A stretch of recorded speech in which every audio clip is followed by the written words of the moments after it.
Uuna, subukan natin ito. Tatanggalin ko ang balot at ngayon ang Chupa Chups ay napakalaki at napakaganda at hindi sila kasya sa fountain. Oh, gagawin ko ito mula sa itaas. Sa ganitong paraan, matatakpan ko ng buong-buo ang Chupa Chups ng tsokolate. Yan ay magandang idea. Kapag tuluyan ng natatakpan ng tsokolate ang Chupa Chups, ididip ko ito sa makukulay na sprinkles. Perfecto! Dumikit ito ng mabuti. Wow, tingnan mo yan. Ang sarap at tamis nito. Gusto kong dilaan ito mula sa lahat ng gilid.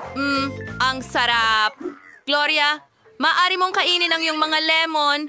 O hindi, ang walang lasa nila. Ang mga lemon ay napakaasim. Pero masusubukan ko naman kahit kaunti lang. Isawsaw ito sa tsokolate at baka maging matamis ang mga lemon.